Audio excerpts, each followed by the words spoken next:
We have got a Fox News alert for you because right now Israeli troops are moving deeper into southern Lebanon after beginning their overnight invasion on the ground. Nate Foy joins us right now from Tel Aviv. Nate.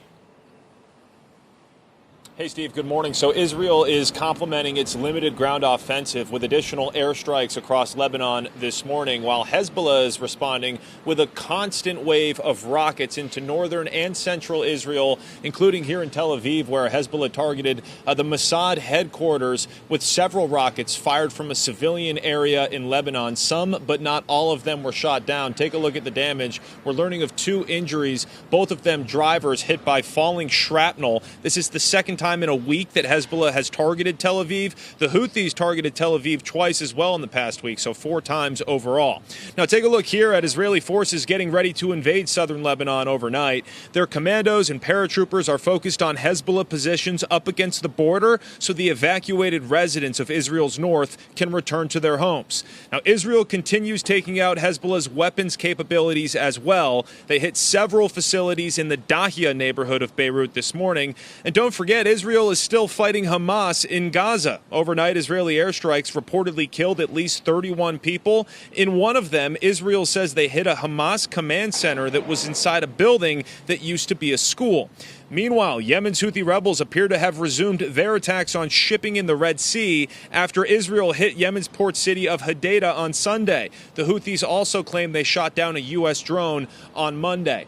As for what we can expect in this limited ground invasion, a senior U.S. official tells Fox that it will be smaller and quicker than the 2006 Second Lebanon War that lasted 34 days and ended in a UN resolution requiring that Hezbollah operate north of the Litani River, which is something that didn't actually happen in practice, and that's why the 60,000 residents up in Israel's north had to evacuate when Hezbollah began firing on Israel on October 8th.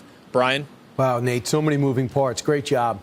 28 minutes now before the top of the hour. Let's expand on the conversation. Former IDF spokesperson Jonathan Conricus joins us now. He is live in Jerusalem with the latest. Colonel, the best you can, I know you know where the leaders are. I know you knew where Nasrallah was. How well does the IDF know the tunnel system they're going into right now? Yeah, good morning. Thank you for having me. I think that Hezbollah has been busy over the last 17, 18 years digging tunnels and preparing for this day.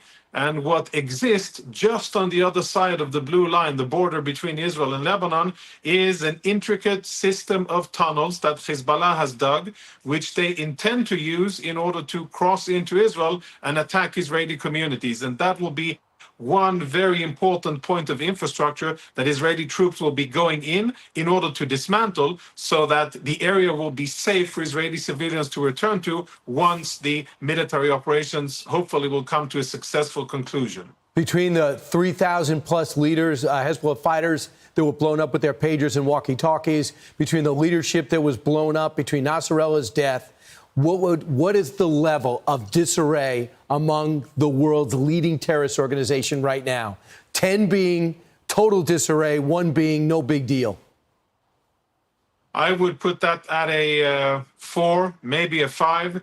We're talking about a serious terrorist organization of battle-hardened war criminals. They fought and conducted, lots of war crimes in Syria at the behest of Bashar al-Assad, and they've been fighting in Lebanon. They have experience fighting against Israel. So despite the fact that a lot of the senior leadership of Hezbollah has been decimated, there's still rank and file and junior and mid-level leadership. Gotcha. And I think that they are battle-ready and they want to fight, and that's what the IDF is going in to deal with. Colonel, the Wall Street Journal tells a story today that the U.S. better get aboard. We have an opportunity now to neutralize the Houthi rebels as well as Iran. Here's what the headline: how to exploit Israel's success. With Hezbollah weak and Iran worried, now is the time for the U.S. to add pressure. Do you agree? How would you do it? Well, I think that Israel is fighting a war for the West on behalf of the West, many times an ungrateful war where Israel isn't getting the support that it really needs and many times gets far more criticism than it should. In the West, not necessarily in the US, but in many other countries. What I think Israel is doing is trailblazing and showing the world that, yes, you can fight, you can stand up against militant Islamism, and yes, you can stand up against Iran and their terrorist organizations. And I think that it's very good that we're talking about the Islamic Republic of Iran because they are the source of violence and instability. They are the ones that are threatening US troops in the Middle East. Yep. They are the ones who are attacking Israeli civilians day and night. And I think that in the not so distant future, that is where Israeli focus will go. We have some other fish to fry to deal with first, Hamas and Hezbollah, but the day isn't far when we will turn our focus on Iran and deal with the source of violence and instability in the Middle East. Thanks so much. So, Lieutenant Colonel, it's everyone's pretty much in awe of what Israel has done. Walter Russell Mead of the Wall Street Journal says Prime Minister Netanyahu has had the greatest week in maybe modern political history and military history, too. Thanks so much, Colonel. Great to see you. I'm Steve Doocy. I'm Brian Kilmeade. And I'm Ainsley Earhart. And click here to subscribe to the Fox News YouTube page to catch our hottest interviews and most compelling analysis.